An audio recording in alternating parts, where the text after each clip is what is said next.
Alright, how's it going, everyone? We are back with Phoenix Wright Ace Attorney Part 2.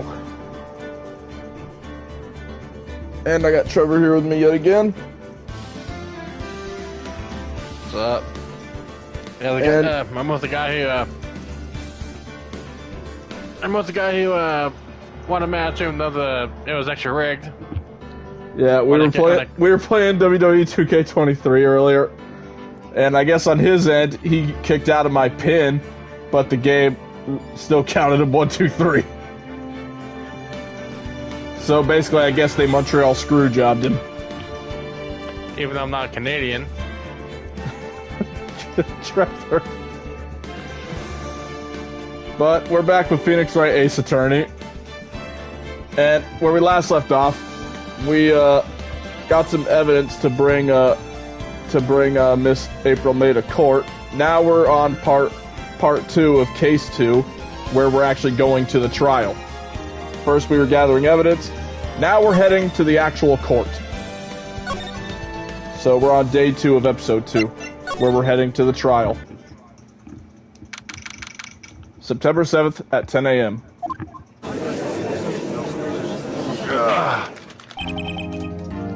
The court is now in session for the trial of Miss Maya Fey. And this is Edgeworth, the prosecutor. The guy who is known for forging evidence pretty much even on the spot.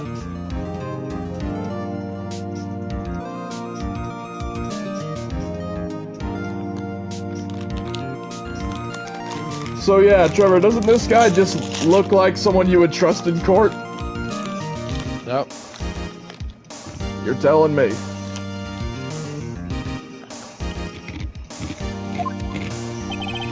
And then here we are, the defense attorney.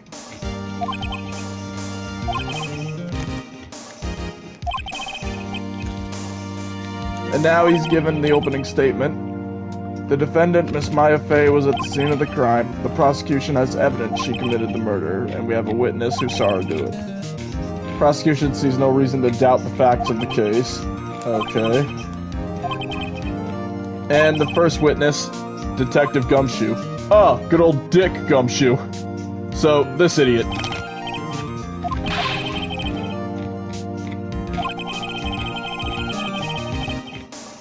So, the detective here is going to be our first witness. I wouldn't trust this man with my life.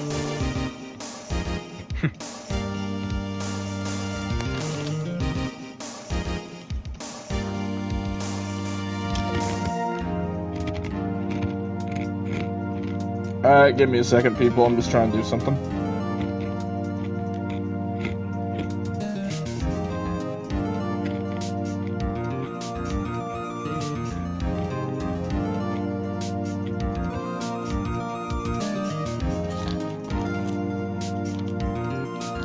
Okay, there we go.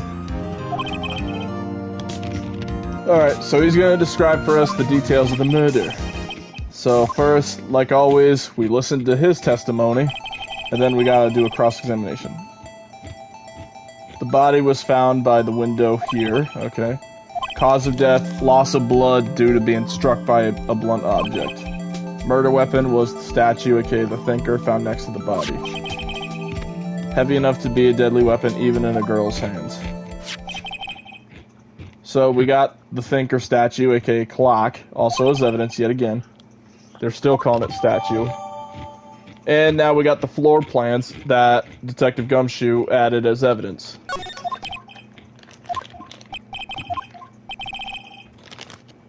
You immediately arrested Miss Maya Fey, who was found at the court. Or, at the scene. And he wants to know why. He had hard evidence she did it. Oh, really? He had hard evidence. I find that full of shit, but let's listen. As soon as the phone call came in and rushed to the scene, there were 2 people already there. The defendant, Miss Maya Fey, and the lawyer, Phoenix Wright.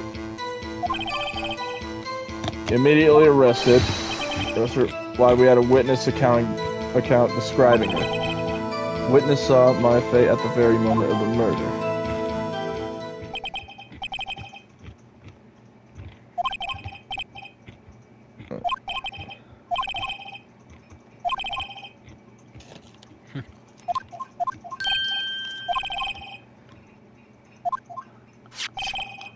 And yeah, this is when the game gives us a new feature. When contradictions can't be found, this is when we gotta bluff and press them for every single detail. And the witness will slip and say something wrong. So basically, if we don't have anything to prove them wrong, we just gotta press them even harder.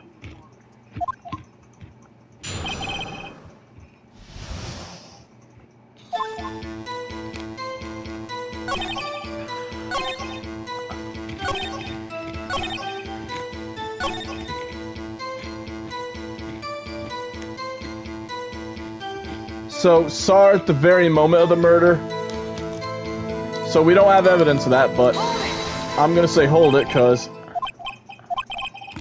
if I heard correctly, you said you arrested her because you had hard evidence.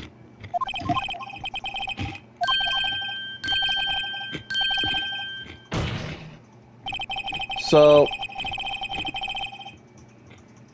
the question is, what is this hard evidence? He says he had hard evidence. Well, where is it? So far, he doesn't have jack shit. Well, detective, where's your evidence? Do you have proof, or are you just pulling shit out your butt?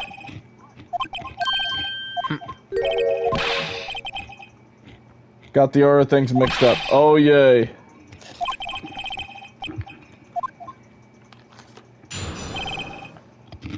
Alright, now he's getting to his so-called hard evidence. After securing the suspect, examined the scene with his own eyes. Okay. Found a memo written on the victim's paper. Maya written in blood. Lab test results show that the blood was the victim's. Also, blood found on the victim's finger. Before she died, she wrote the killer's name. There is something wrong with that.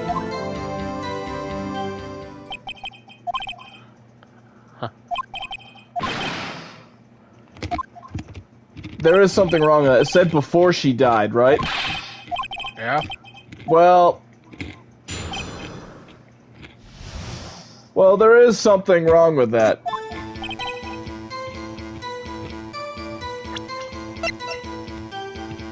The cause of death, single blunt force trauma. Death was instantaneous. Before she died, yeah, death was instant. She wouldn't have time to write it.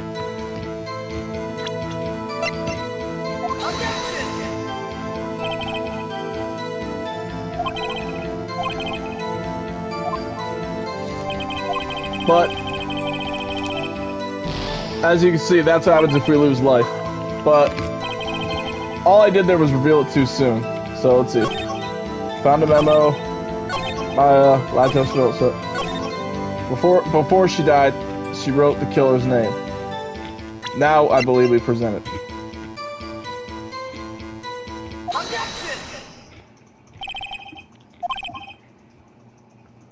Alright, so only one thing I want you to clarify for me. You said the victim, Mia Fey, wrote this note. That she was accusing the defendant, Maya Fey. That's really what you're saying. And he says, this is one of those lawyer tricks now, is it? Man, he's dumb. Of course she wrote it. Who else could have? And then my guy, of course, will say, you have it backwards. The victim is the only person who absolutely could not have written it. And this is a report from your department. Immediate death due to a blow from a blunt object. She died immediately. However, if we give it a second...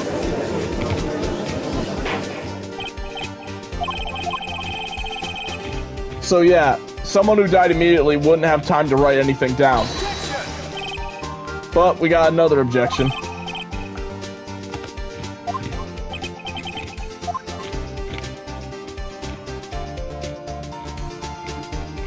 So I think I got this, I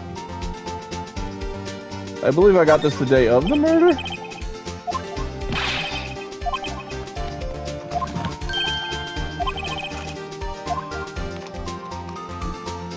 So no, it was the day after. the autopsy report is outdated. A second autopsy report performed yesterday at his request. So this is a good case of Edgeworth here forging his evidence. He strikes again. But there is a possibility the victim lived for several minutes after the blow. He received these results this morning.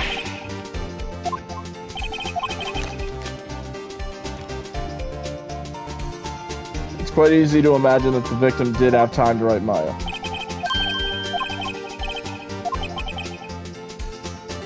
So like always, he has something up his sleeve.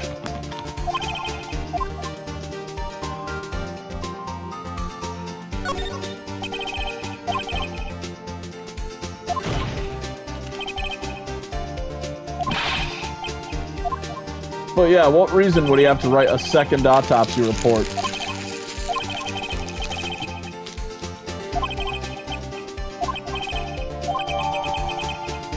But now the autopsy report evidence has been updated.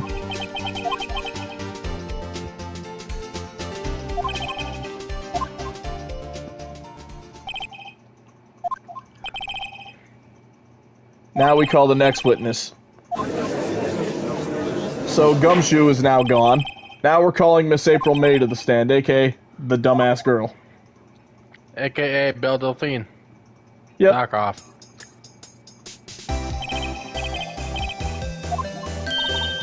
And yep, she's even trying to pull this dumbass charm in the courtroom. Of all places.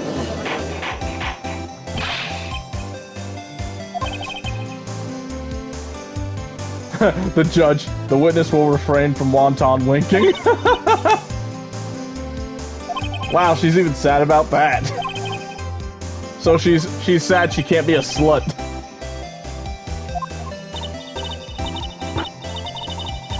She was in her hotel room, checked in right after lunch.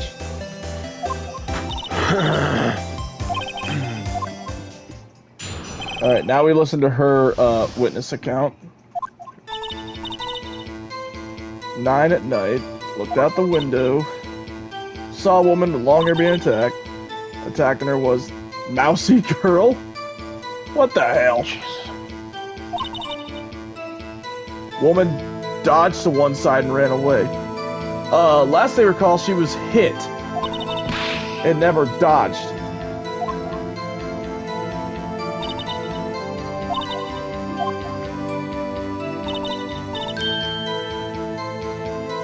Wow, look at her describe this next part. She's just like, the end.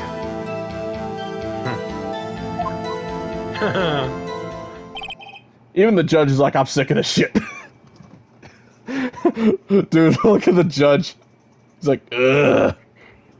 He's like, I've never put up with so much shit in my life. Didn't April do it? Kill the lady? You'll see soon. I'm just like, what about my cross-examination, Your Honor? I thought the witness testimony just now was quite thorough, didn't you? Let me cross-examine the bitch. You may all want to suck up to this slut, but I ain't gonna suck up to it.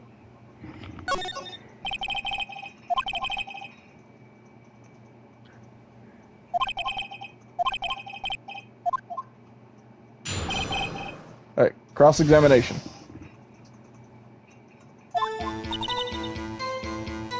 Nine at night, looked out the window.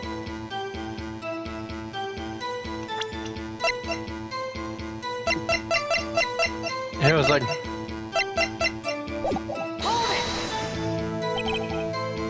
why did she do that?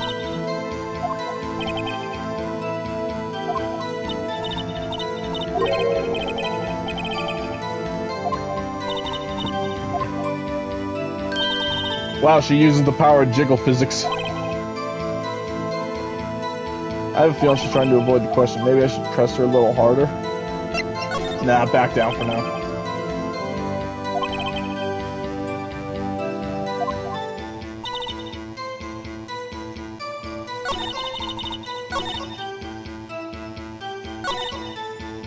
I'll be right. The one attacking her was mouse girl.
And here, this is where I think we finally got her to crack. Would have noticed her clothes before noticing her physique.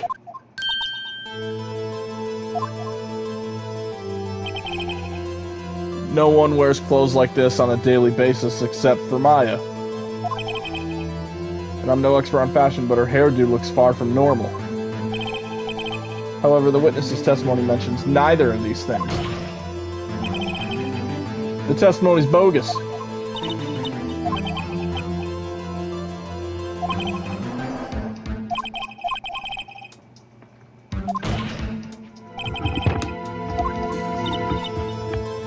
I'm back. Oh, dude, look, we're getting her to crack.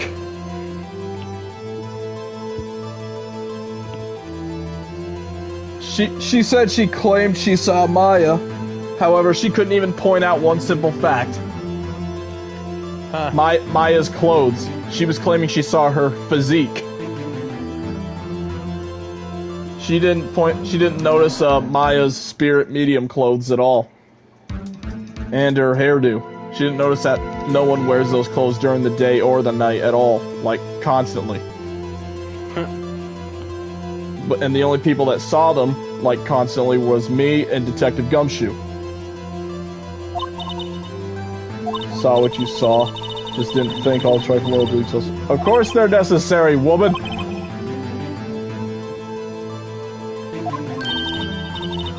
Ah, quit shaking your tits!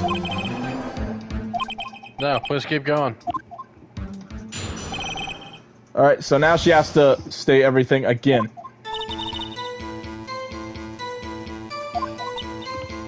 The victim, the woman, dodged the first attack, ran off to the...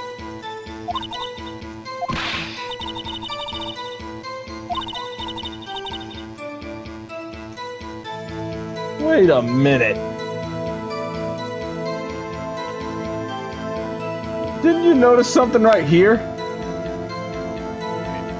How does she know that the thinker is a clock? Oh my gosh, she sucks at lying, dude. She really sucks at lying. Wow, she is stupid.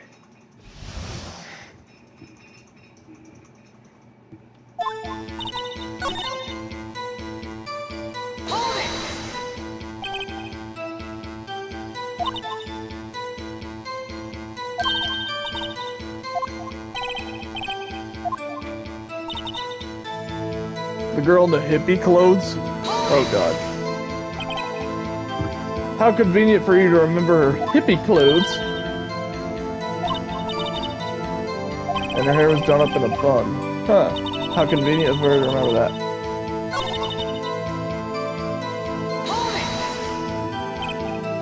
A clock? Didn't this come up in another testimony recently? I have a feeling I'm onto something now.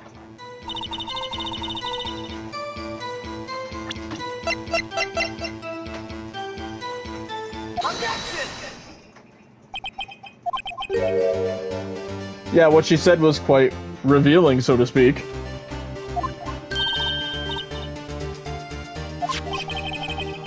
She said that the statue of the thinker was a clock, but there's no way of knowing that by just looking at it. Another person in much the same position recently called it a clock too, and he was found guilty of murder.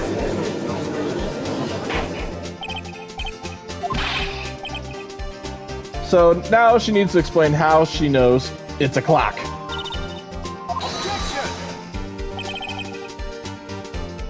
The witness saw the murder with her own eyes. That's all that's important here. Oh, really?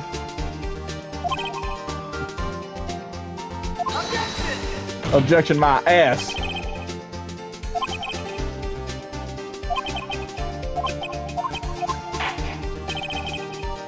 Objection sustained. Oh, perfectly.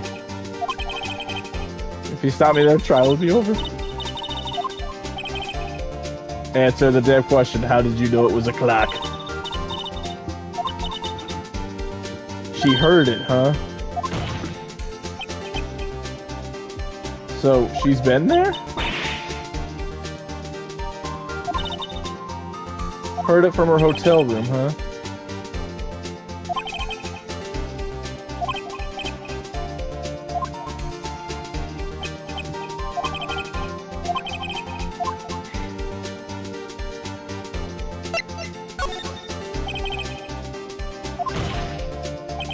That's the thing.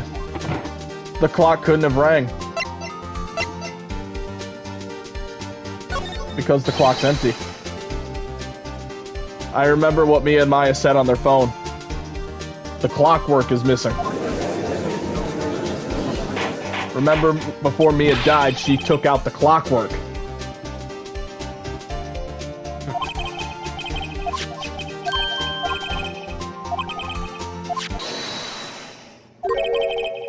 So she couldn't have heard anything.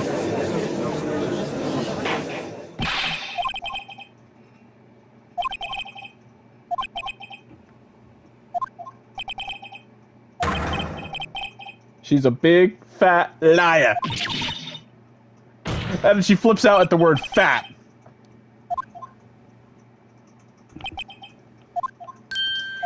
Oh, yay. What does Edgeworth here have in mind for us now? Oh, he knew the clock was empty. Somehow he knew.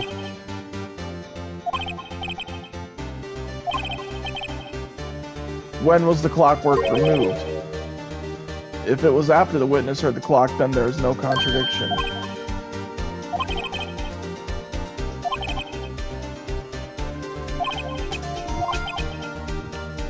Can you prove the clockwork was removed? Oh, I got proof, all right.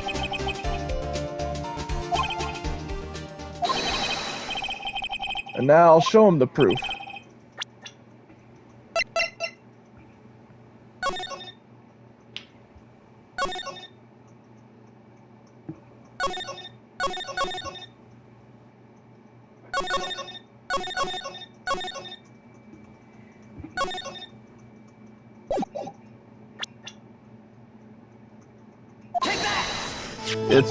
It's the cell phone. It has a recorded message on it.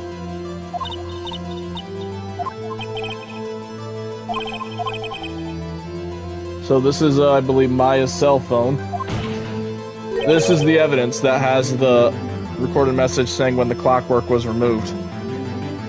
And it was with her on the day of the murder, which happened in the morning. Which is way before the murder happened.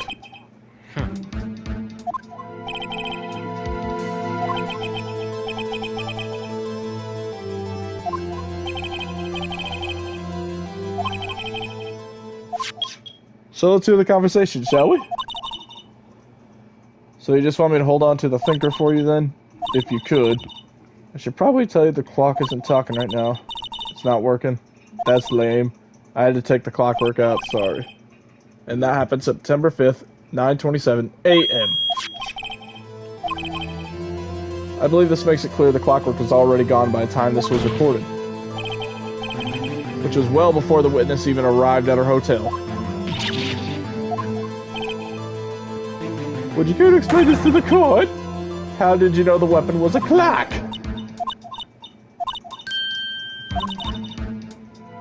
She saw it before. What store was that again? I go to so many. Store, huh?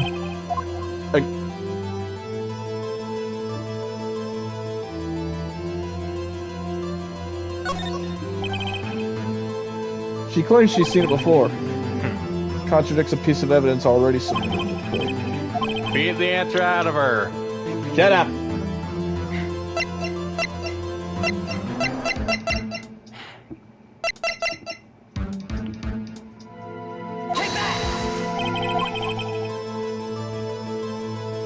The clock was never in any store. So here we use the thinker yet again. Simple, this thinker here was never in any store ever. Only 2 of them exist. The other one that isn't here is also in police custody. She believes everything is sold in stores. Talk about such a frickin' diva. Yeah. She believes everything is sold in stores. We got the thinker here as evidence, and we got the other one, which is also in police custody. Yep, I agree with Phoenix here. High time she went shopping for a better excuse. Are the excuses not on sale today? And here she goes. She is finally flipped. She's finally lost it. Now the real woman is loose.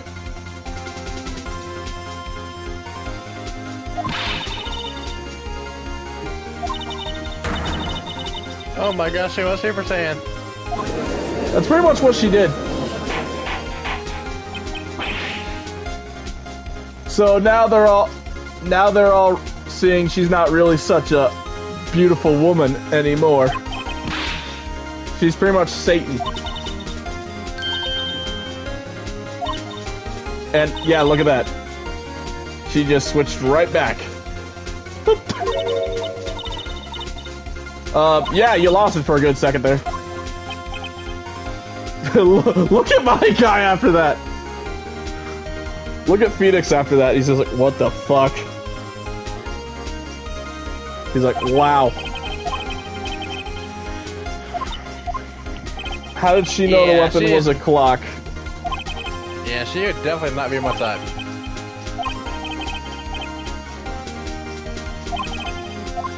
You knew the clock. You knew the weapon was a clock because she didn't hold it. She heard about it. She never held it in her hand. She'd heard that it was a clock.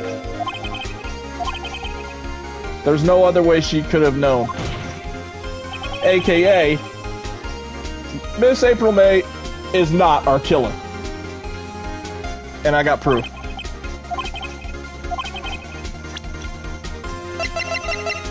And it is the wiretap.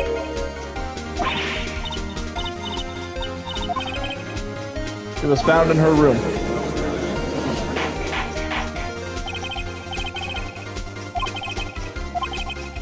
She was tapping the victim, Miss Mia Fey's phone, the whole time.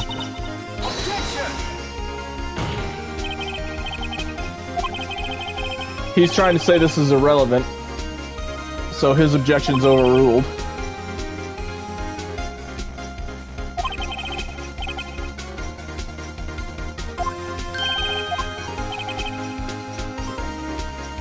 Still have to prove one thing. Did the victim ever say the weapon was a clock on the phone?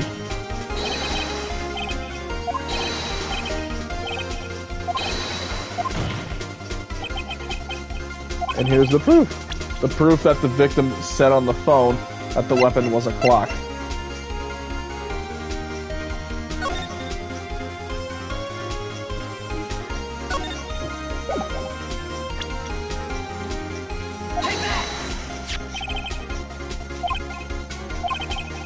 Listen once more to the conversation between the defendant and the victim.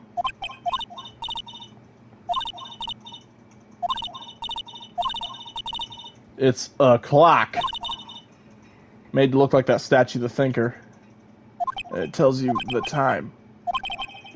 She used the wiretap to listen to that conversation. That's how she knew that the thinker was actually a clock.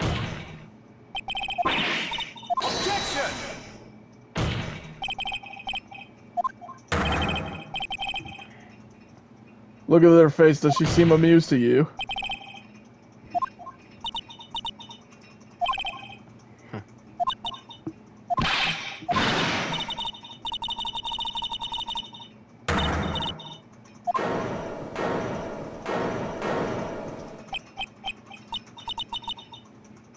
So, we did not catch our killer, but you could say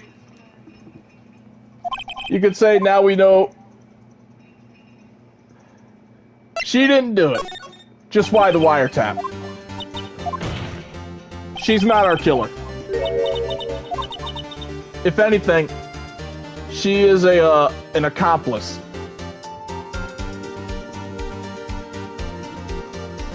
Because think about it, why would she wiretap the phone? This ain't enough proof to get someone for murder.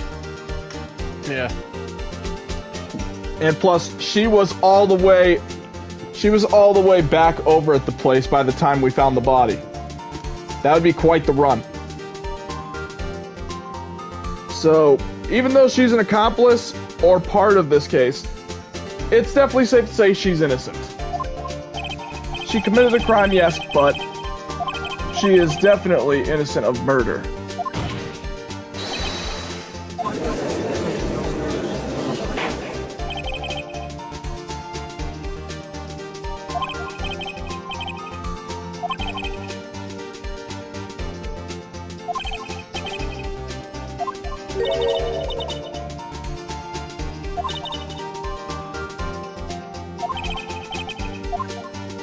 Damn, she good. Not the first man who's thought that. Of course I can and I will. Oh, really?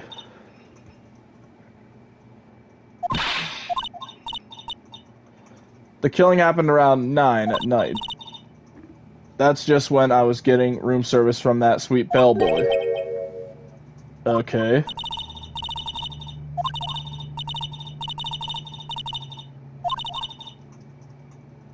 Okay.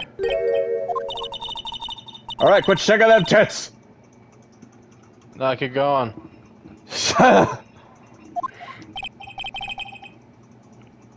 Alright, so she was not on the scene at the time of the murder.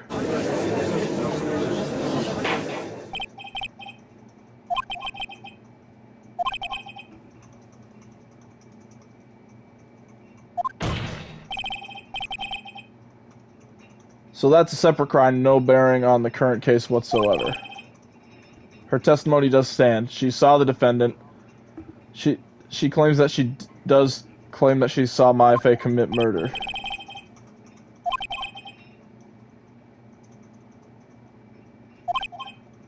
But we gotta tie Miss May to the murder somehow.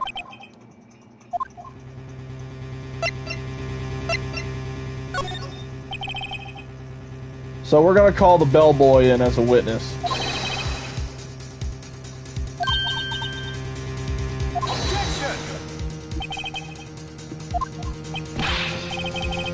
Oh, why would Edgeworth want to object to that, huh? He's hiding something.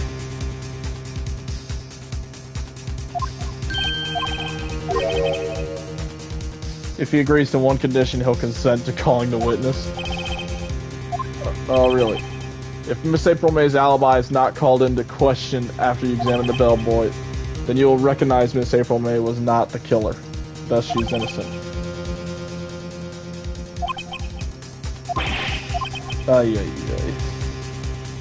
So basically, I have to find something on this bellboy. Otherwise, Maya will be declared guilty on the spot. Alright, asshole, I'll call you bluff.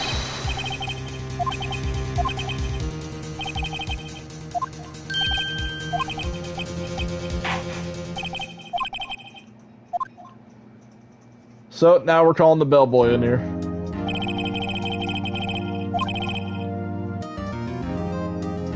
He certainly does look like a bellboy. Well, look at that! Look at that! Of course he looks like a bellboy. We got frickin' James Bond over here. Knockoff. Oh my god, look what he said. I received your summons in the middle of work, sir. I'm happy to be of service. He's still carrying the tea set as he's here. Dude, let go! Alright, now we get to hear his testimony about Miss May's room service. Head bellboy at the fine Gatewater Hotel, in business for 4 generations, believed he received the call after 8 in the evening from Miss May, okay. She asked for an iced coffee to be brought to her at 9 on the dot. He brought it to her at precisely the requested time. Delivered the iced coffee to Miss May herself, okay.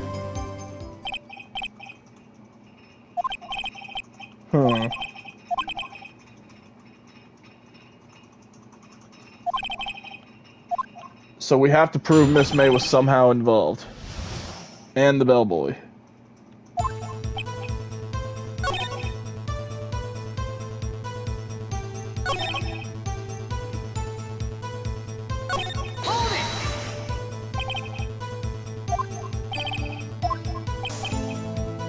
How can he be so certain?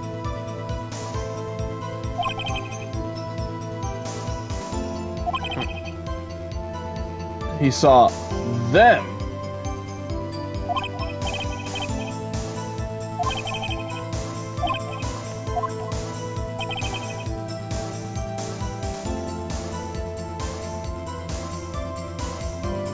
Notice how he said them.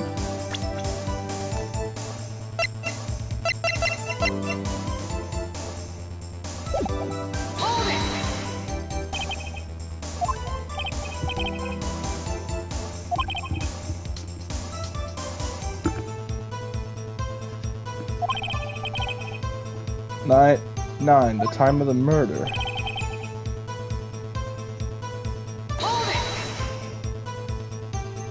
Precisely 9?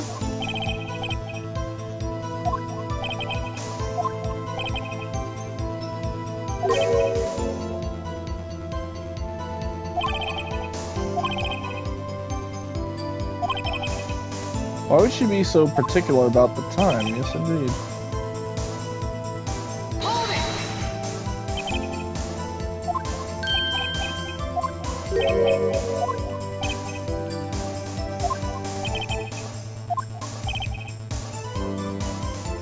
Brought the room service. She, the guest favored me with a... Oh. Oh, I see. She flirted with him. Why would she have done that?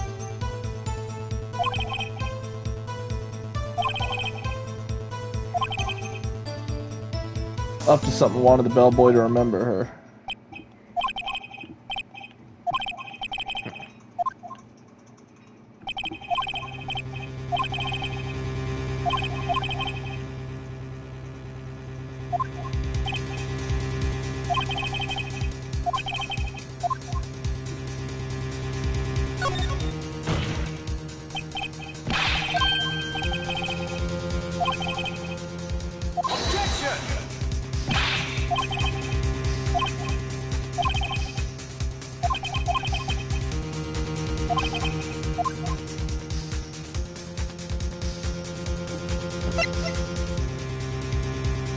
Oh, let's go about the room service.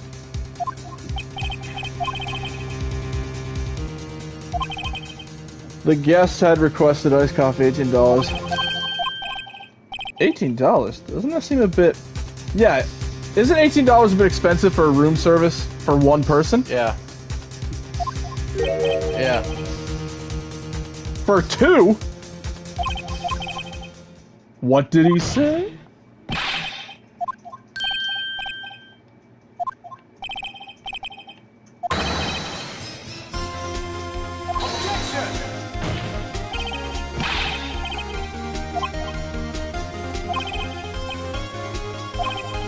We caught him! Why did he not mention that?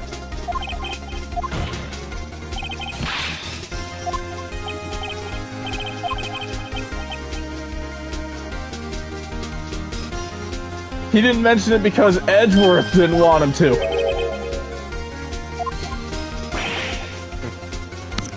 Edgeworth once again trying to make him hide shit.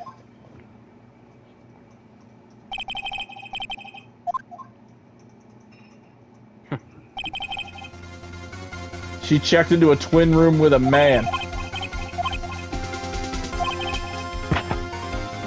But he didn't see the man in the room.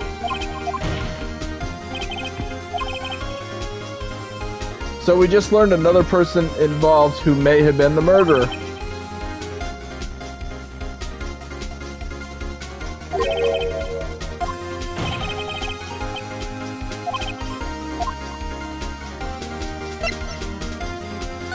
And it's the man with Miss May.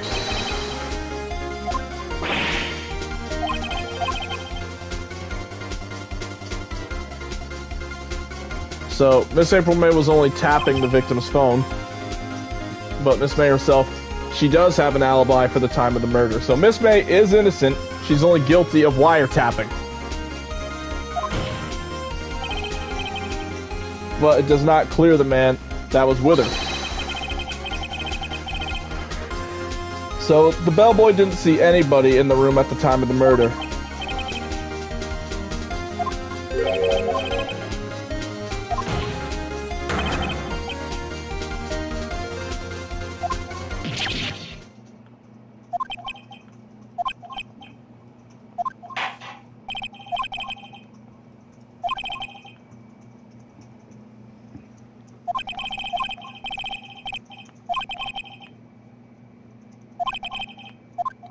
So for now, the trial is all done. And we got more investigating to do to find the real culprit. You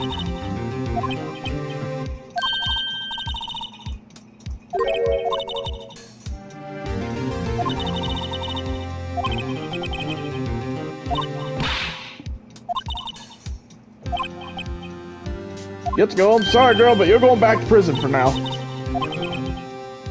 Don't drop the soap! Oh, no, that's a detention center. No, don't drop soap is prison. Detention center is just where they hold you.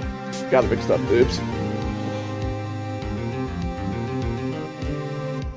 As for Miss April May, though, she is going to prison. She's going to the detention center as well. So I'll have to question her later that she is probably going to prison.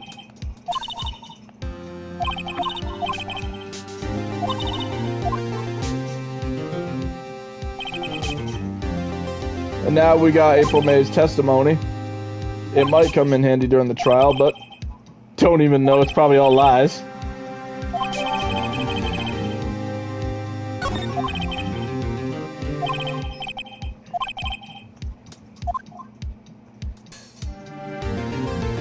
And that's the end of this part anyway, so now we're gonna head to the next part of the game. Yes, I'll save my progress. Keep in mind though, I've only played the first 2 episodes of this game. I haven't played episode 3 yet, so once I get there I'm playing the game blind. Oh wow, hello bitch!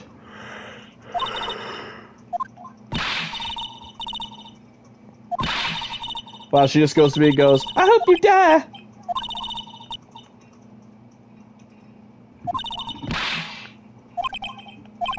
Whoa, calm down!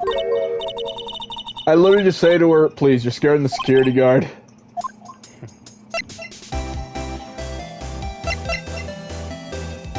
Alright, so first things first, we don't even need to talk to her at all right now. Calm the fuck down, Robin Power. Fucking psycho. Right now, we don't need to even talk to her at all.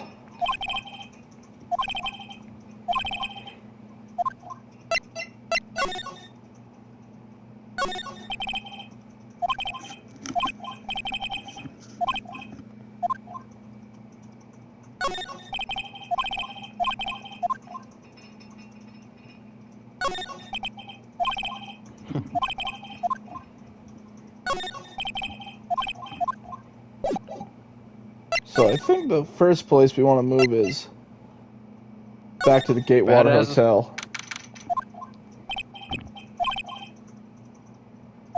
So now we meet up with the bellboy again. And now he's claiming that the reputation of the Gatewater Hotel is going to go up because of the murderer and the wiretap, which is kind of stupid. He thinks he thinks Miss May is the murderer. Watch the bellboy shoot you in the back when you turn around. whole time the bellboy was a murderer. The murderer. He just called it the drawer of terror. Sir, you are dumb.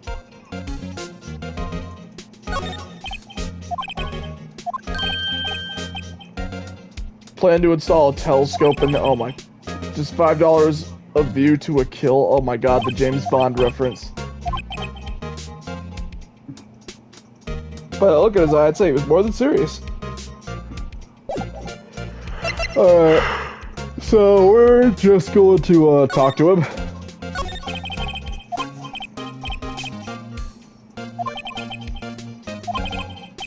She's not the killer, man! She had a part to play in it, but she did not do it! Jesus Christ.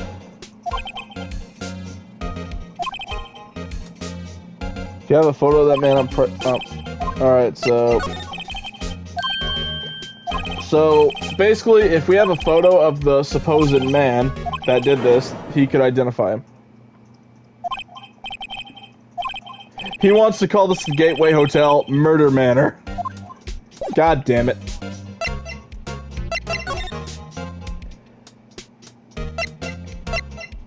Now we're gonna go to Grossberg Law Offices. Now, Trevor, remember that big old portrait that was there? It's not there anymore. Yep. It gone. Oh, let me guess, that guy's the killer. Oh no. He's not the killer. I'll at least spoil that for you. He's not the killer. But yeah, this giant painting, it used to be a fisherman. It's not there anymore. And what's this? Photos, there's two lying here. Someone's been written in pencil on the back of their necks. DL6 incident, Exhibit A and Exhibit B. What's Exhibit B? Huh, who's this fancy looking fella?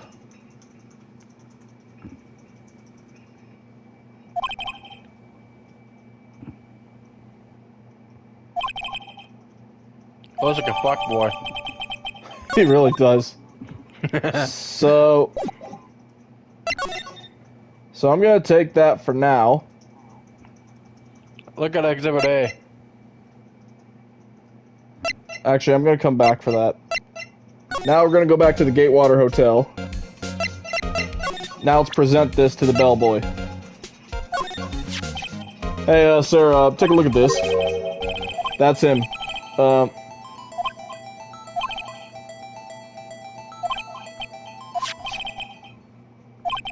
So this is the guy who was with him.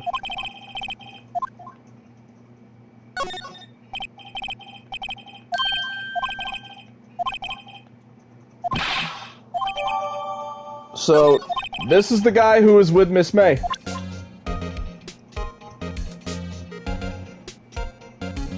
AKA, this is our murderer.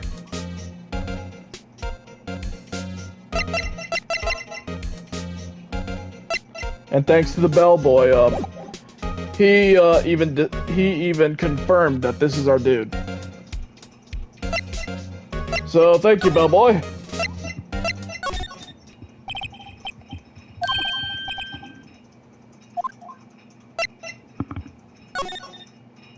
Now, we go back to the detention center.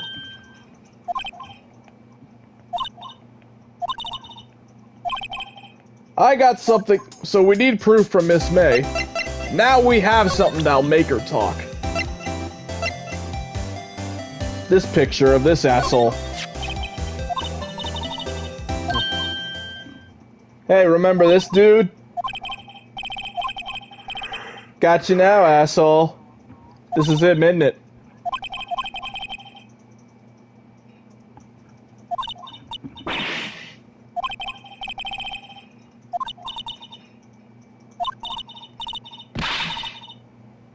Oh, you want proof, huh?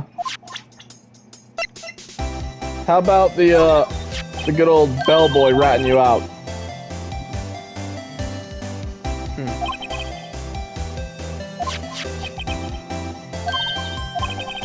So, even the bellboy pulled a snitch.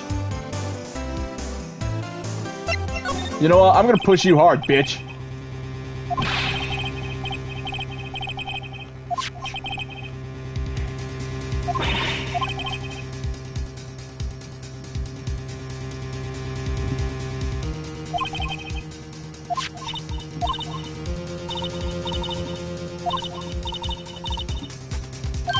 So we finally win. She's going to confess. Why am I pumping my fist in the air? God damn it, Phoenix, not now. So, what's his name? Her boss, huh? Red White. God damn it, another fucking pun name. Of Blue Corp. Red, White, Blue. Oh my god, damn it! So, I'm pretty sure he would go, Merca! After he killed someone. Oh my god, I would love to see that. Even self-defense. And basically, this guy runs a information gathering business,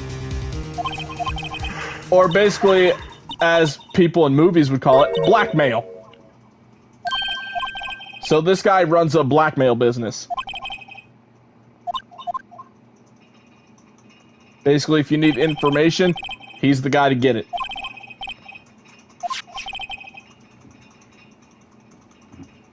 So, if Miss May didn't do it, then that leaves this dude. He's the one who did. So, we don't need the fitted dat from the bellboy anymore.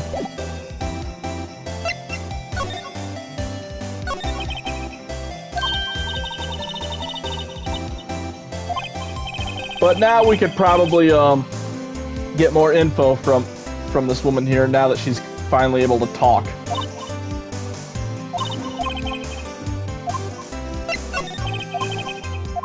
Why are you so angry at me? Alright, I was seeing if anything would change, but nope. Alright, off to Blue Corp.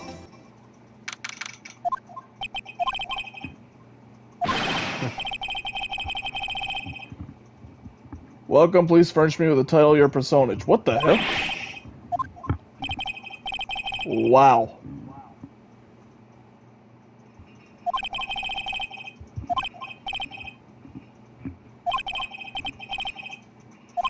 And yeah, this guy, look at the one of the first things he says, splendiferous. What the fuck?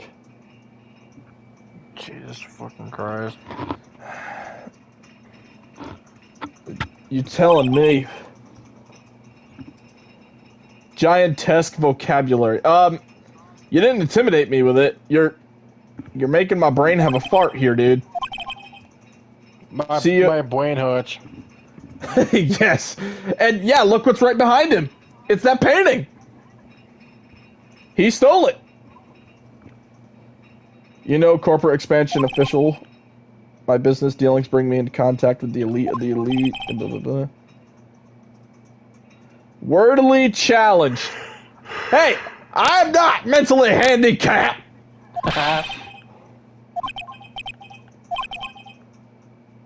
Fresh out of law school. You motherfucker. You motherfucker.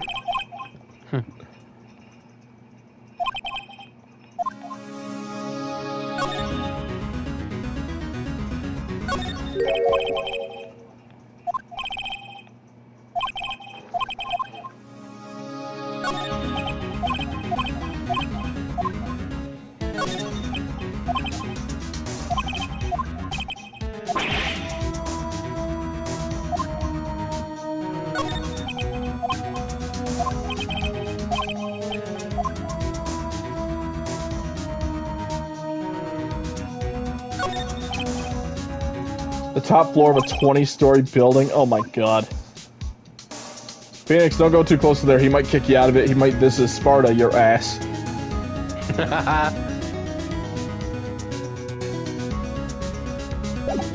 Alright, well, let's talk to the dude.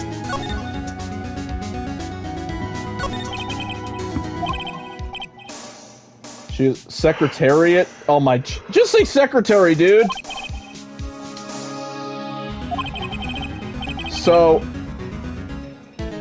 The wiretap, indeed, she is paid to answer phones. Tapping them is not in her job description. So, he knows already about the wiretap. So basically at this point, April May is now just the fall guy.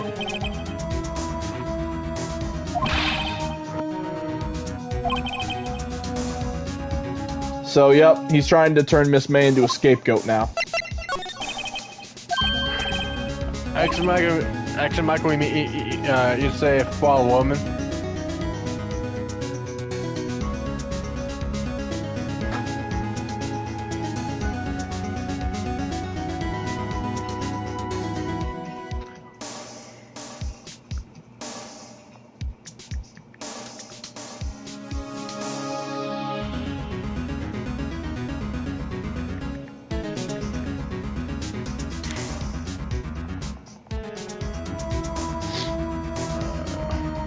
We buy and sell various kinds of information. We are a company of the future. Might say we are the future. Sell information. Yeah, this company is basically based on blackmail. So if you got any secrets, they'll buy them and they'll sell them to the world. They'll ruin your fucking life.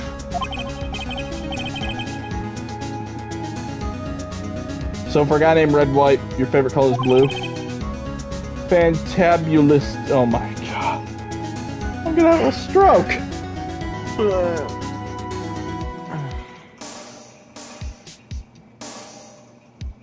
Oh my god, it's actually a fantabulous.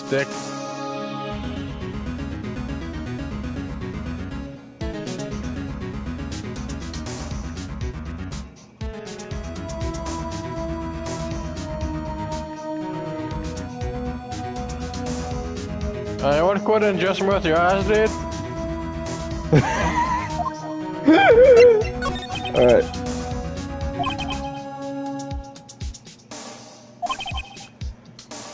His motto is don't worry, be happy. Oh my god.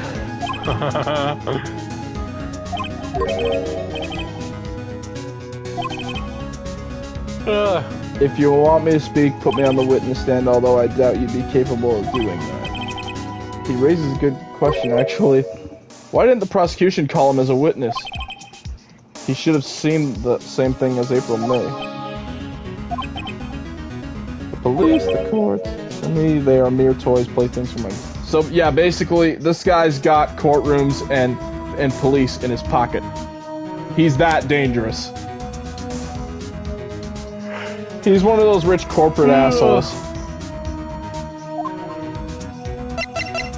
So we're basically peasants then. Pretty much. He thinks of himself as a king.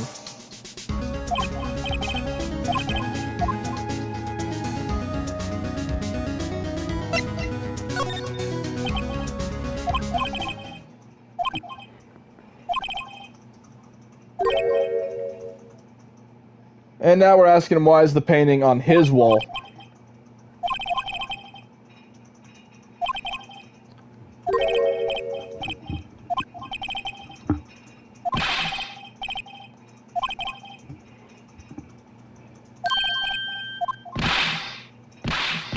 And in case you can't tell here, he actually just beat the shit out of us.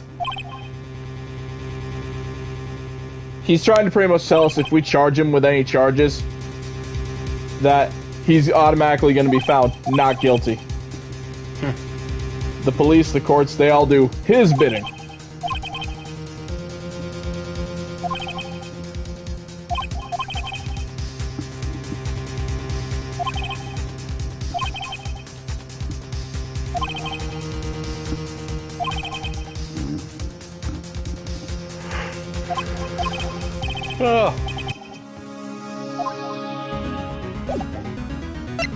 So now we're heading back to Grossberg Law Offices to figure out what the hell happened.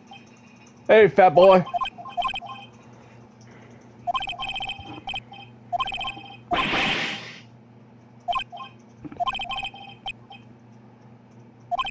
Alright, fat boy, what's wrong?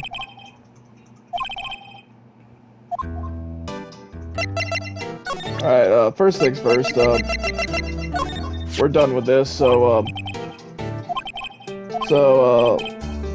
let's give this back.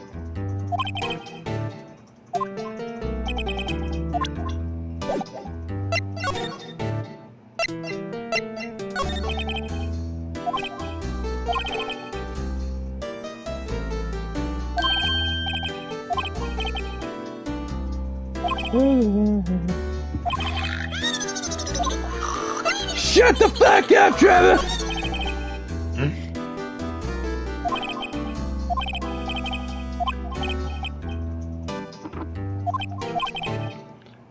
Whenever I'm at, whenever I'm watching a bullshit clickbait video. I know.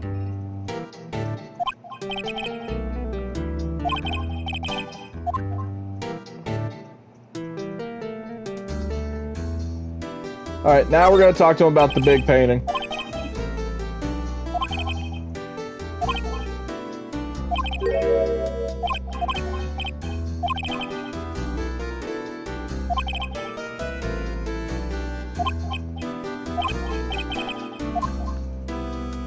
So, I love this. He's giving you information. He's blackmailing you. You're lovers!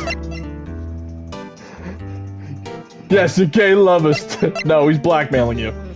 Do it. No, he's blackmailing you. Aw. I think that painting is fairly gaudy proof. Maybe it's time to get this off my chest so I can finally rest easy again. So now we're about to find out why Grossberg here would not defend Maya and was willing to just let her take the blame. Now we're gonna finally hear the truth. He's a man who makes his living through intimidation. Blue Corp is a company that excels in finding people's weaknesses.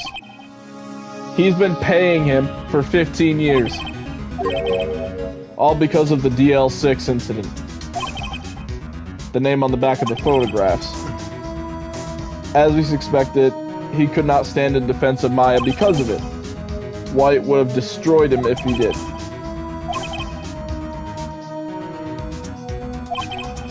Arresting Red White would be nigh on impossible.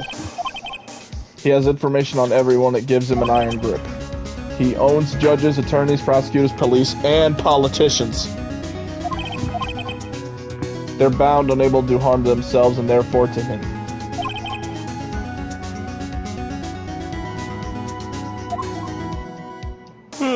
Alright, let's talk about the DL6 incident. It's nothing more than the sorting code the police gave the case. 15 years ago now. Received a request from a medium, a spirit medium. Her name was Misty Faye. That is actually Mia and Maya's mother. She was investigating the murder at the bequest of the police, and she failed. As a result, the police called her a fraud, and in the end, he did all he could for her. In the end, cleared her of wrongdoing. That murder case, however, remains unsolved to this day, and that is called the DL6 incident. And basically what happened, as Maya points out, that her mother was pretty much the town laughingstock, and her life remained ruined. But then why is this guy getting blackmailed? It was top secret at the time. It made sense. Police didn't want people to know they were using a spirit medium. They couldn't let people know, but one person found out. Grossberg was the one that told Red White. So he was the one that squealed. You became a piggy. He offered him riches. So we offered him a fuck ton of money.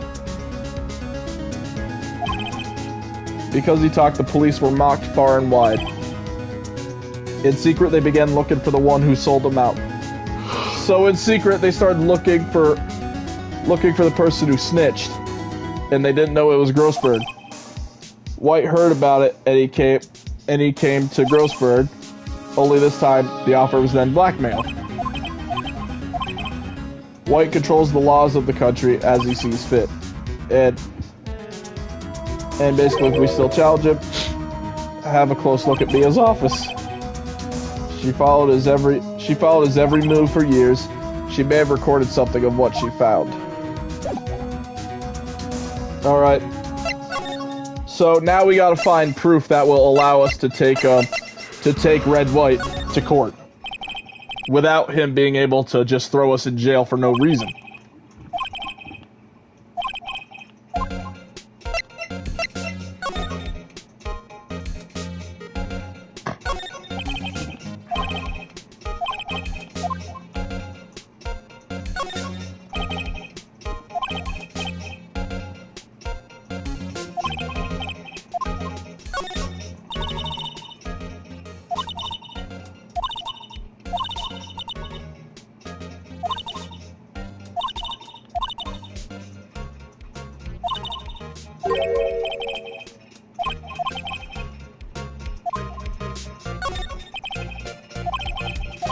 Alright. Let's go to the J's through the S's. Now skim. The biggest part here at the suicide. Ew!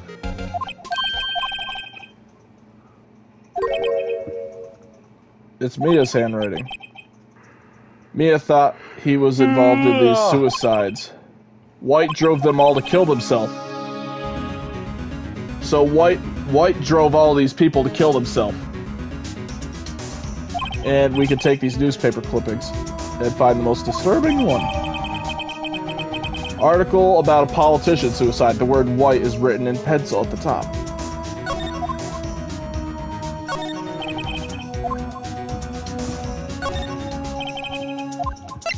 Let's check the T to Z. And yeah, the entire W section is missing, aka White's section.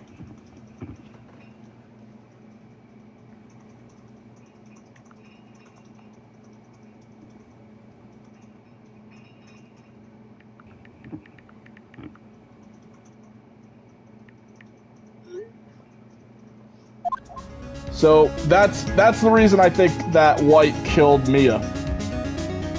He grabbed those files and he ran.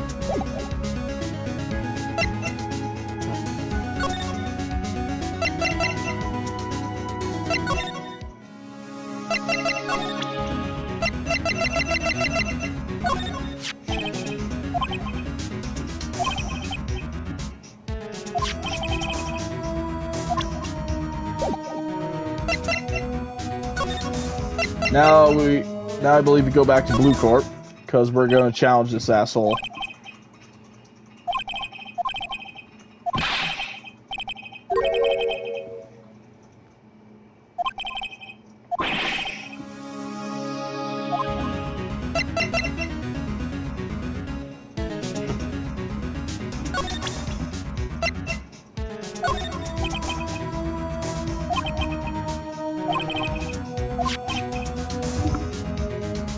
So we're going to show how we can blackmail him into going to court.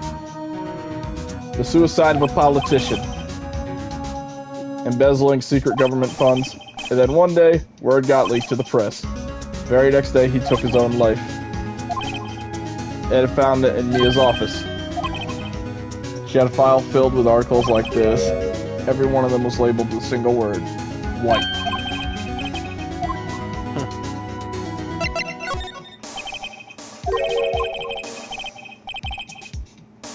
Learning Coast and hundreds of others.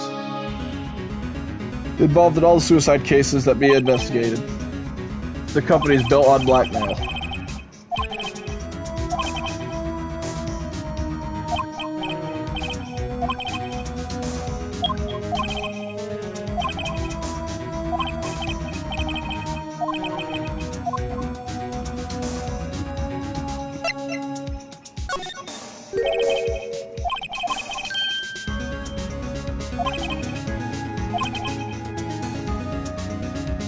Mia was on to you, she was keeping tabs. For this reason, you had April May tapping her phone. And then Mia was murdered and all the documents about you mysteriously disappeared. So the culprit would be, even a child could work it out, Mr. White. You did it.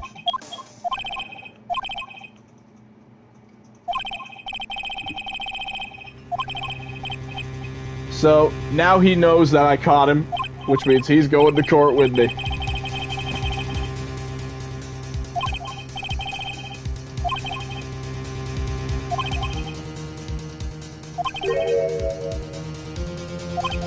But he's got an ace up his sleeve. And here's the final ace up the sleeve.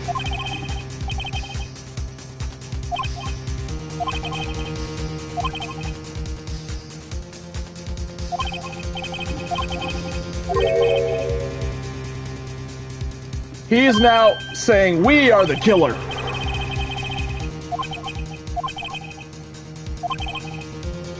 Which means Maya is now free, but now we are now going to be on the other end of the detention center.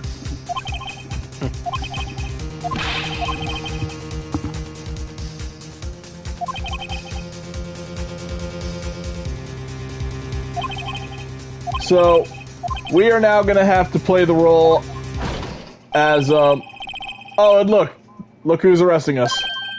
Good old Dick.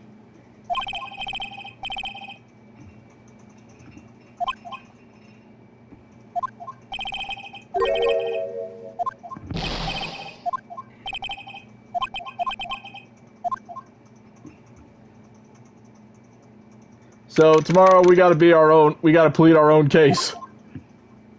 Son of a bitch. The bastard set us up again.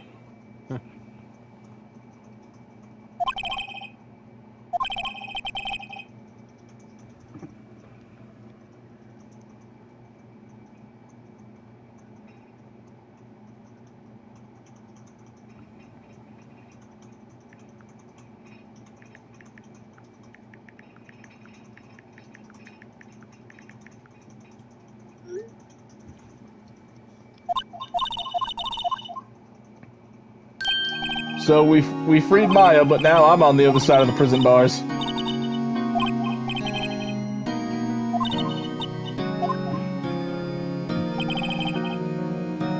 I didn't commit the murder!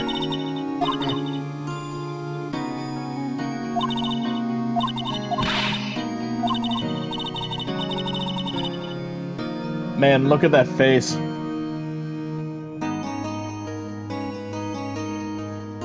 Trevor, look at that face. Yeah. She looks like she's about to blow a huge bubble.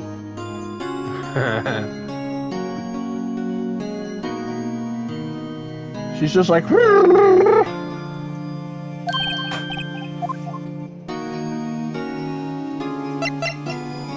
Help me break out of here.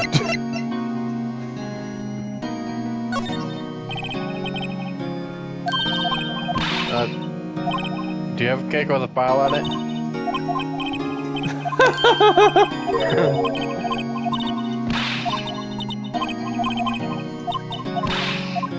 Blah, blah, blah, blah, blah.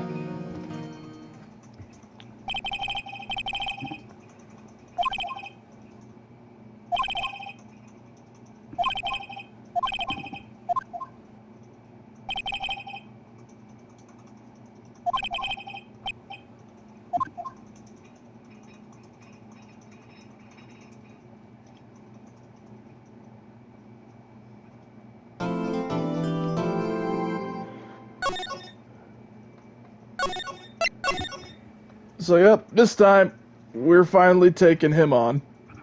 Final trial. Then after that, episode 2 will be over.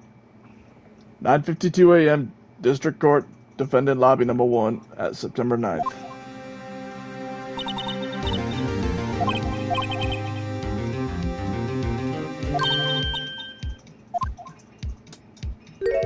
Oh, what's up, Pin Dick?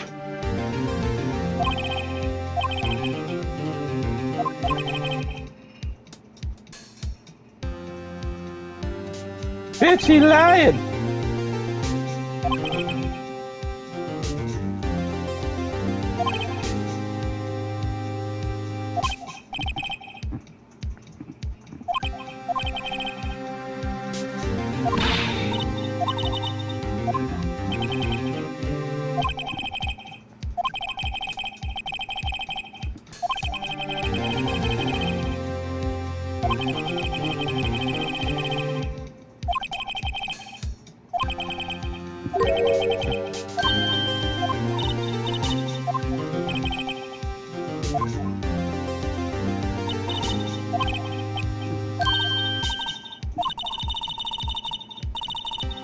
I don't have a defense attorney. I'm defending myself. Whoa, look at that mouth.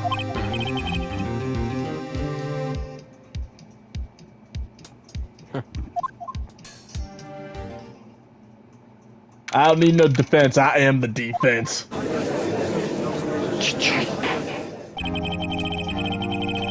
I don't need a shotgun for this court, man.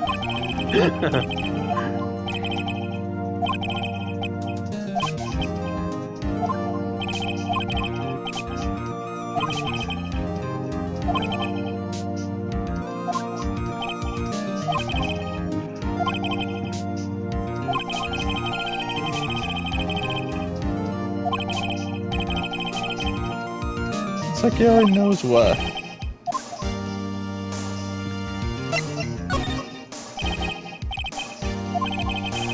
I smells a trap.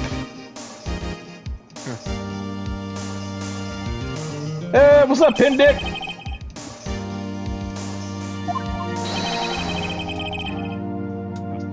Oh my Jesus, not this vocab.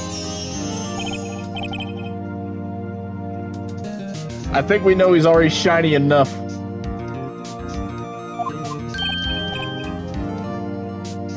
It's like your name, and he's like, yes, that is what that's it. Oh my God. If there's ever anyone to kill in this franchise, it'd be this dude. Yes, for once I agree with Edgeworth. Name! These two are great together. Blanco Nino. Oh my Jesus.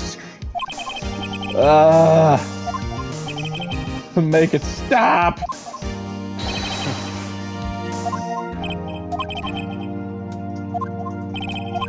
The hell's Nino supposed to mean?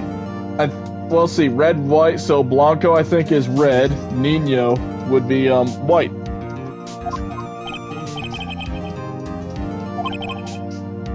They're just all in Spanish.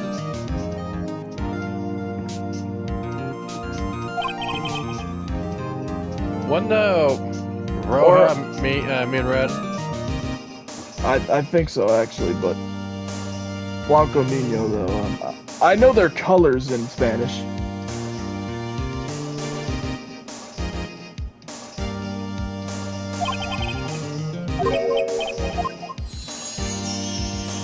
Quit shining me with your jewelry, goddammit! I think Blanco's supposed to mean black. No. Blanco is not black. Trust me on that. And do not say what black actually is, for the love of God. Trevor? I won't. I'm not stealing. Give another a strike. I know, but I could just hear you go.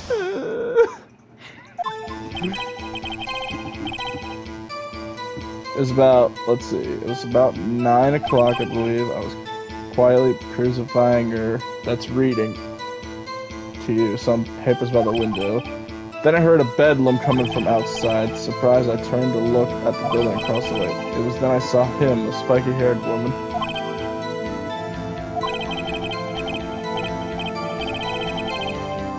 Okay.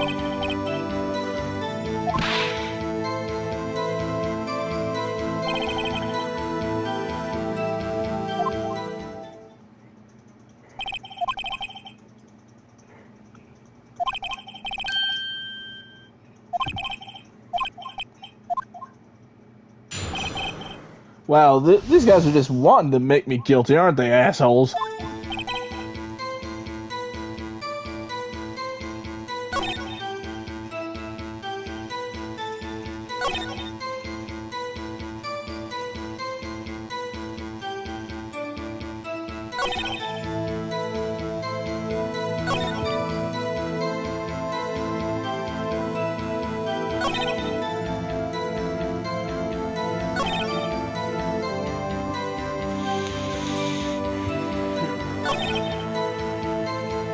Alright, I looked it up. I'll tell you later.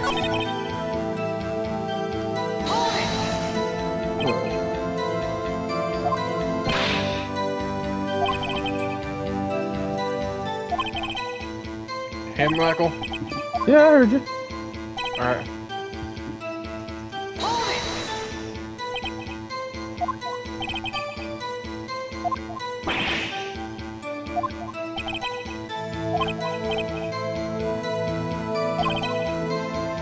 Miss May ordered room service for 9, okay. It happened soon after the room service, soon after the room service arrived. That's what Miss May said too. You know, I'm pressing further. The bellboy who brought the coffee saw Miss May. But he testified that he did not see you.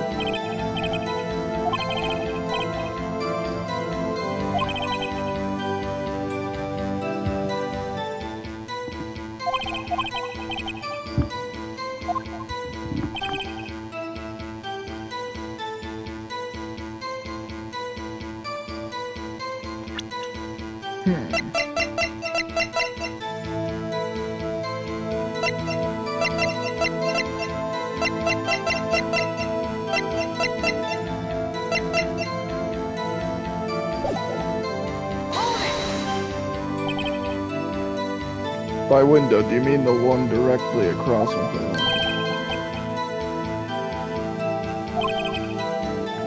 There you're reading papers. The Gatewater's a businessman's hotel night. Busy man who had business to do.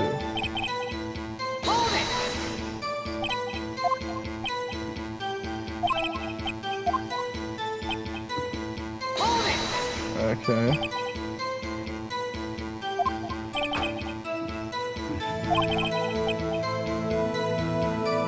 He made a career out of snooping, though. Spiky head!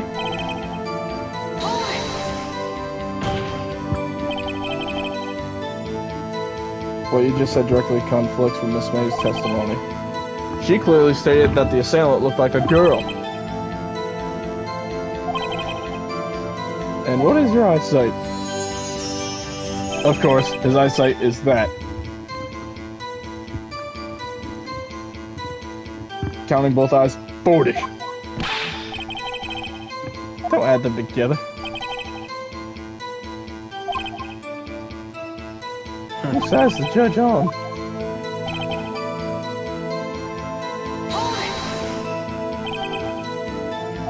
And what was she doing at the time? She just finished watching a soap opera on TV and was weeping over it.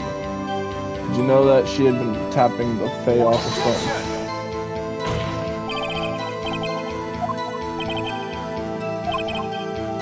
Miss May was acting alone when she tapped the phone. You'd make a good politician.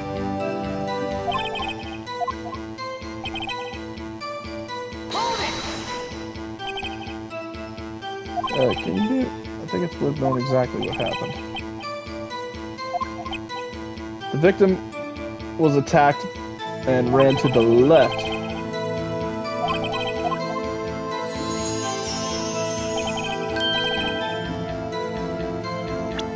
So he says ran to the left.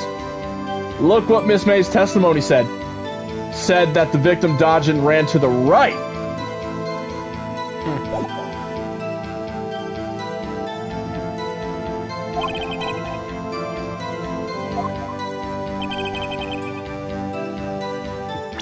We got an objection. Objection.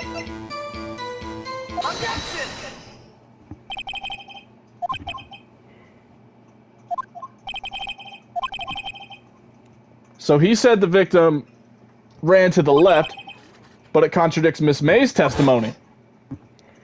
Miss May said that the victim ran right. So we got a case of people. Make up your frickin' mind here. So who did what?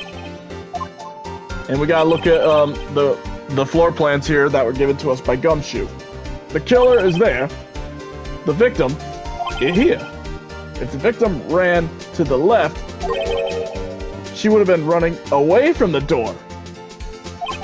That car is also a mess. Yeah. So if the victim ran left, she would have been running away from the door.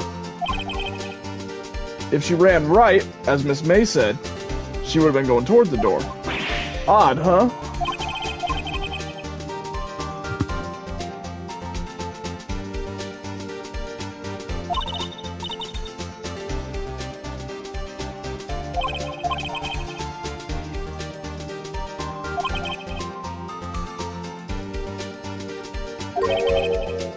Wait, he did witness killing. Wait a second. So if he did witness killing and he actually did see the victim go left, you know what that means?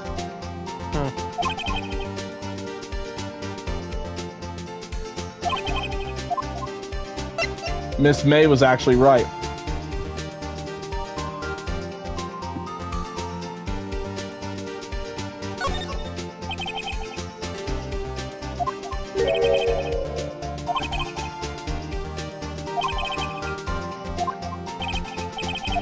There's only one explanation.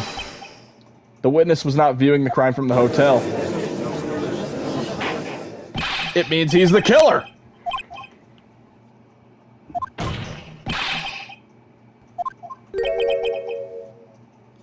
So Miss May was right. He was in the law offices of Faye and Company.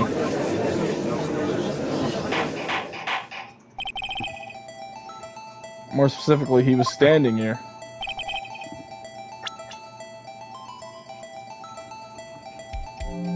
Take that! When the victim ran for the door, if he was watching from this point of view, it would appear that she ran to the left.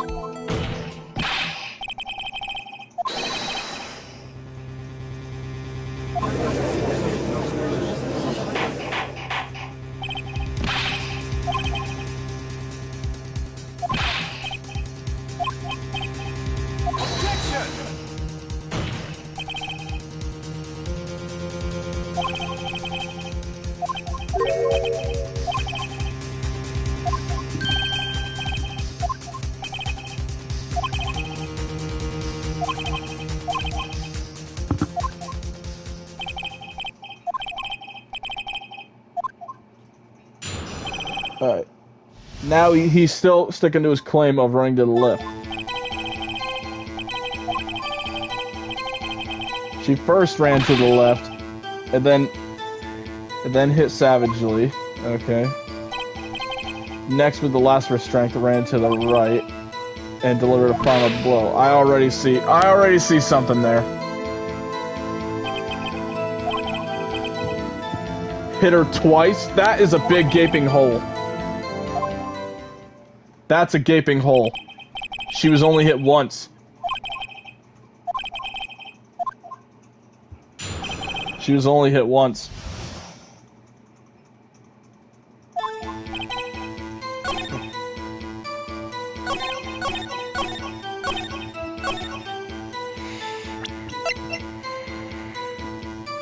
I'm guessing that blue bar is her health.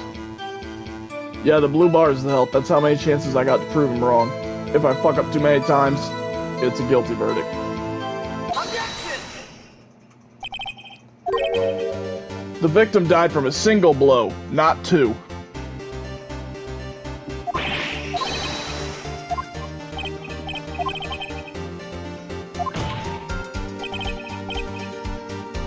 Wasn't it you who told the court you were absolutely perfect? Looking at me, he's like, motherfucker. I'll refrain from using this phrase from now on. You better, asshole.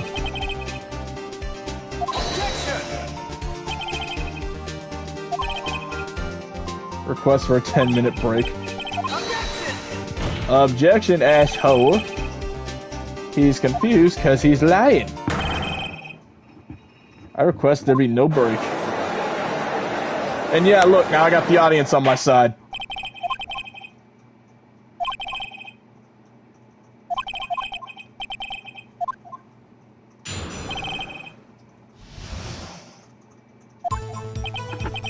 Alright. He looked at the other window when he heard the thing fall. Heard the thing fall, huh? Does he mean that glass lamp? You thinking what I'm thinking? Yeah. How can he hear it?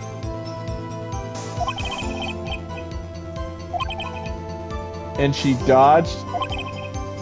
She turned around to the door. Then you did her in with a single blow. Well, his story's making a little more sense. However, stomach, you see, is hurt. Your stomach's hurt because you're lying.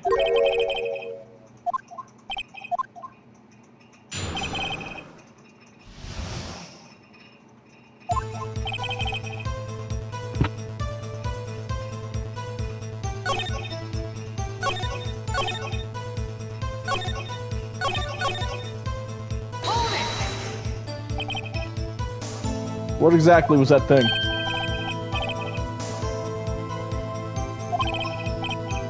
Right, the one they had fallen over at the scene.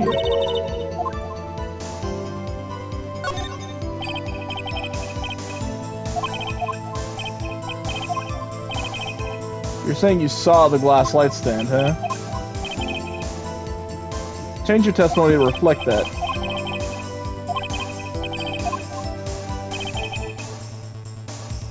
Was lying on the floor when he looked.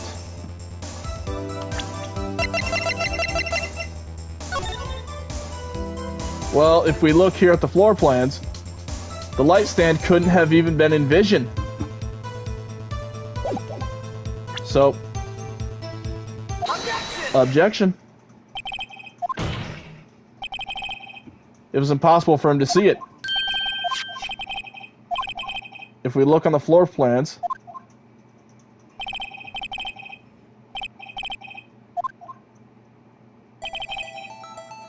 if you were to look through the window at the office, here's the area you could see. You'd only be able to see some shards. The whole other part of the lamp, nowhere near. And if the lamp wasn't broken, you couldn't see it at all.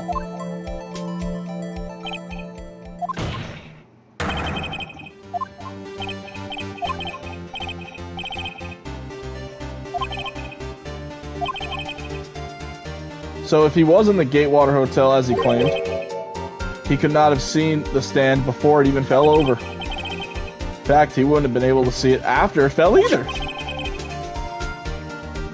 There's no way he could have recognized the broken shards as a glass light stand. The question is, when did he see the stand? Unless he committed the crime.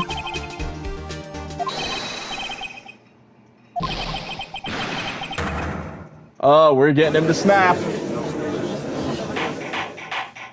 We're finally getting him to snap. We're finally breaking him.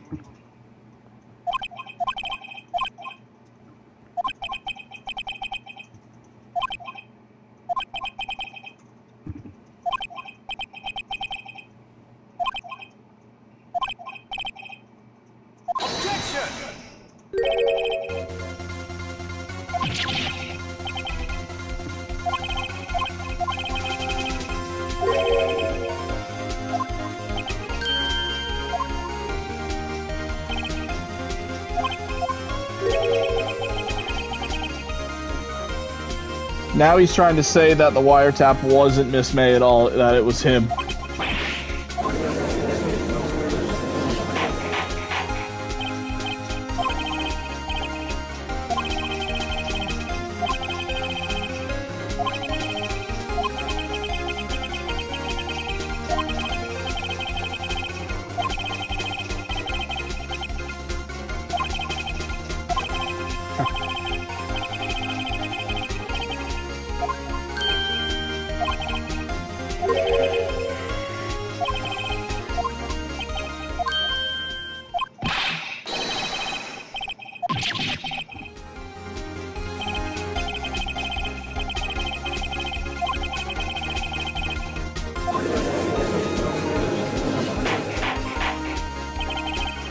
So it looks like he's pulling the good old sacrifice of sacrificing his business in order to save his life.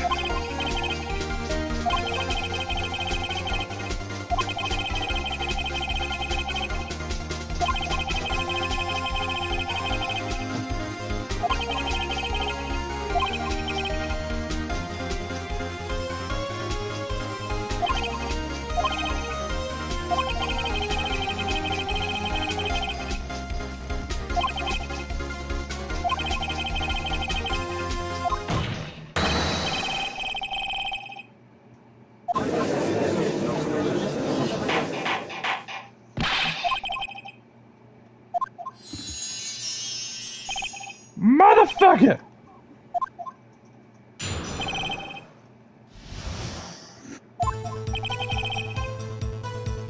Beginning of September, the week before the murder.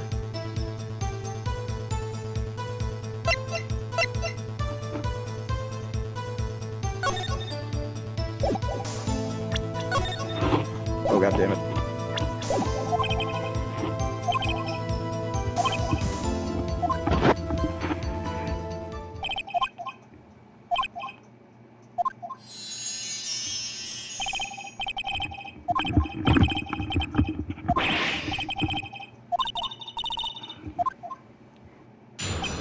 Son of a bitch!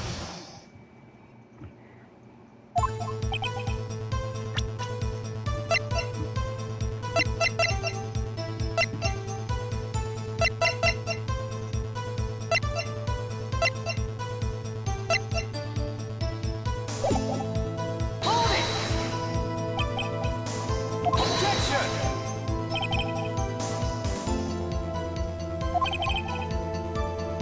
This proves the wiretap was placed before the murder. Hold it! Objection! Unidentified fingerprints several days old were found in the fading from the ones. Those are our signature ones. If I know Edgeworth, he's already run a check on those prints.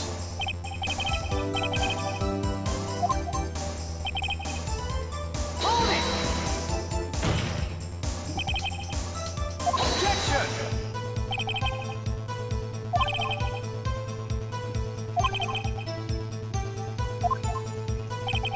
Hold it!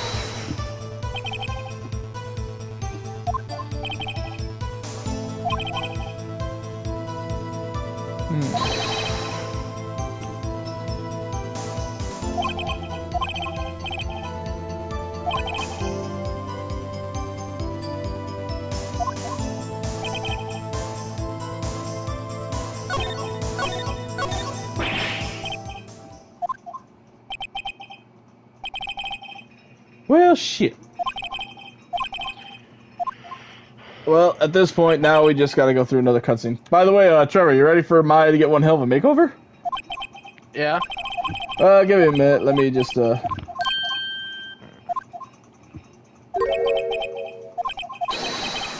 By the way, this is a case of, Maya's, spirit medium powers kicking in. Look what happened.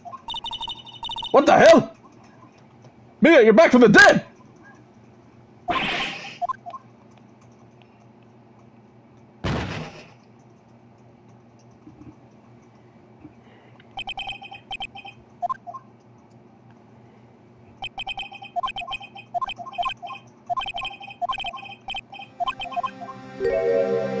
She's back from the dead!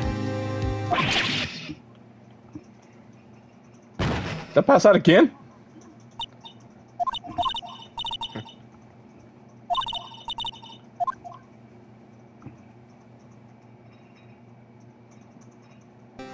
But as we see here, give it a second. Ta-da! Damn!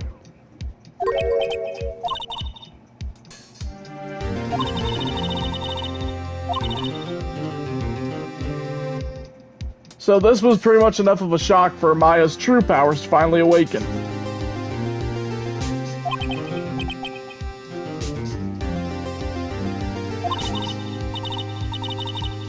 So you could say pretty much the reason that Mia and Maya pretty much did a little bit of fusion right now is, yeah, this is Maya's true spirit medium powers waking up for the first time.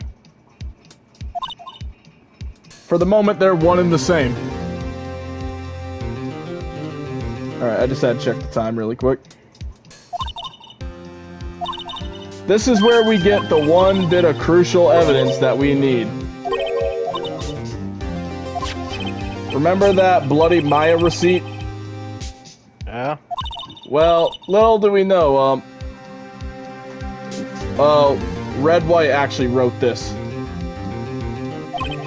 It wasn't Mia at all. Now we gotta look at the front of the receipt. $1,000. So, and it was for the glass light stand. The item on it was the glass light stand.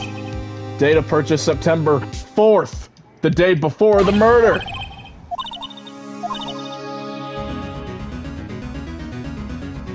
Yeah, Mia bought this the day before she was killed. And what did Mr. White say in his testimony? He said it was the beginning of September, the week before the murder. That was why he went to wiretap the phone, which is a lie. He said he saw the stand the week before the murder.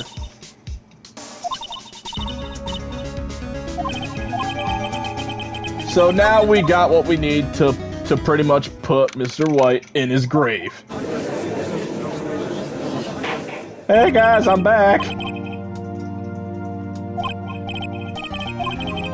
Sorry for passing out.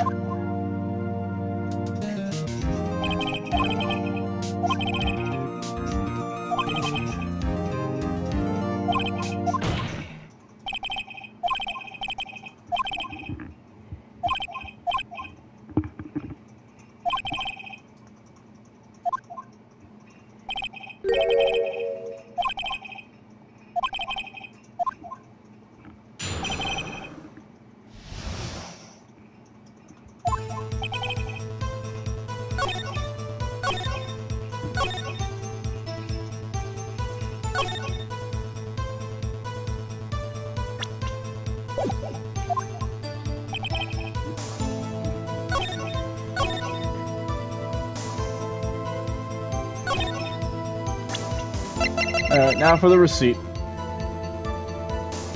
Objection!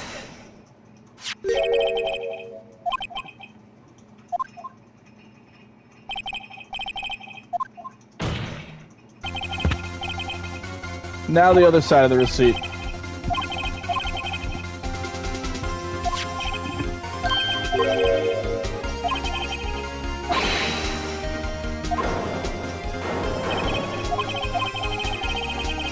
When he entered there,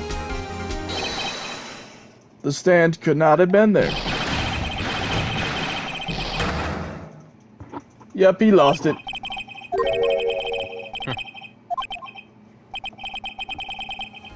Impossible. What the hell? His vocabulary is just getting messed up.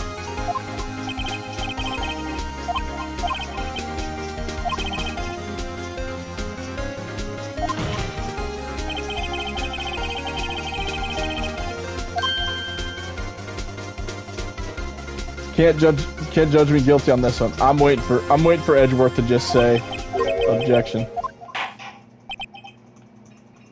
Wait for it. Objection! Fucking do it.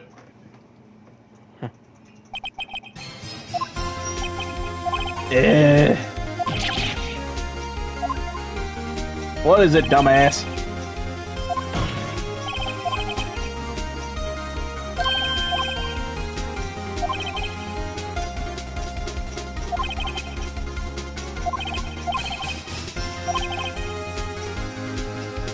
Updated autopsy reports. This guy just makes up evidence as he pleases.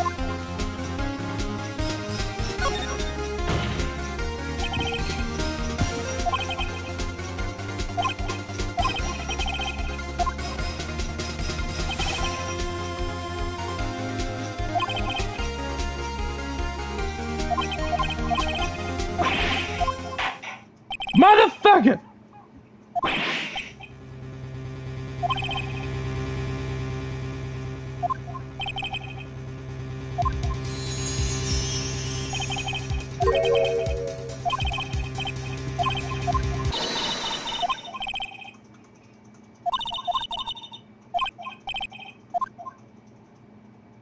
Read what out loud?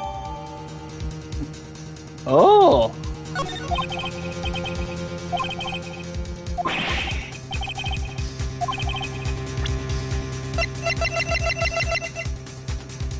A list of people's names in Mia's handwriting. Oh yes! This is all the people who Mr. White had killed. Take that!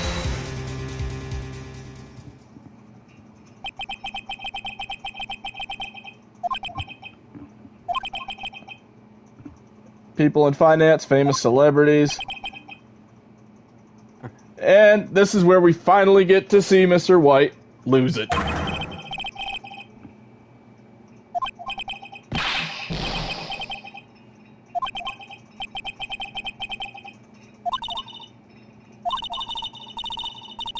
So you could say at this point, Mia is haunting Mr. White from the grave.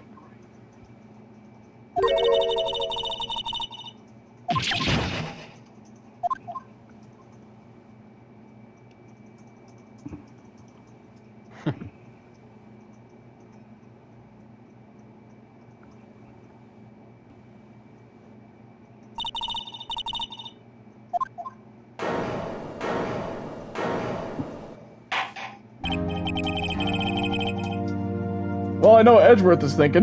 Do-do-do-do-do-do. Fuck!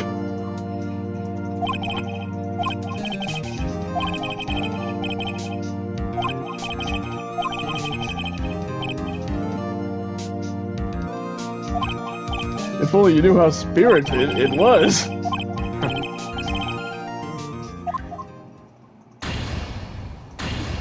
Yay, I'm not guilty. Now let's get the fuck out of here. Get me the hell out of here. I don't want to go back to prison. Now, Mia, would you so kindly go back to the spirit world and get Maya her body back? No. Shut up!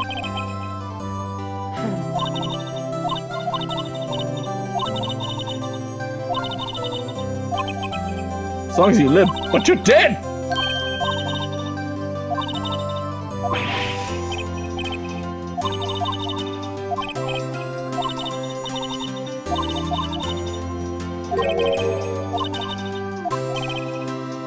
And just like that.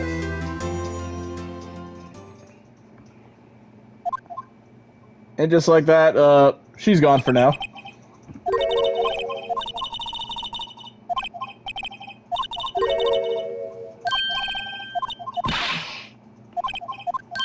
Ah! This little squeaker snuck up on me.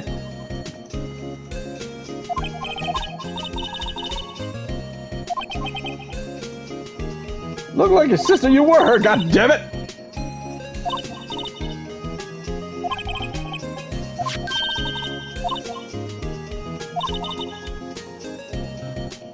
Take care of Phoenix from it. Oh, she wants you to take care of me? After that, you may have to. You nearly give me a stroke!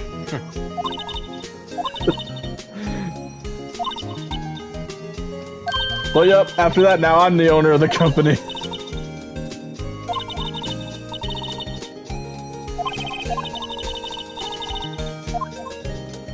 And yep, she's now officially my partner.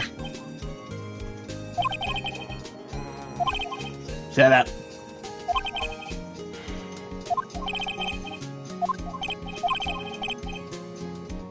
Ah! Look at my guy's face, he's like, what the hell?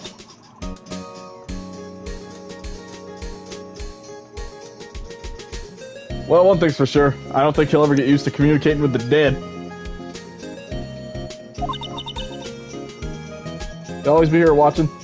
I wish you weren't! I can see what you're doing.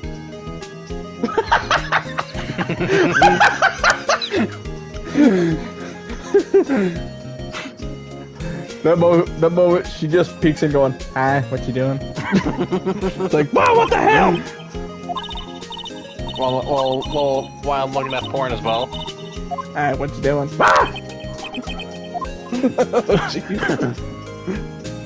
And that is the end of episode 2. Alright, Trevor, what you doing? Just come up behind me from the back of my chair. But that's gonna be it for Phoenix Wright Ace Attorney for this part, and next time on episode 3, this is where I start playing the game blind.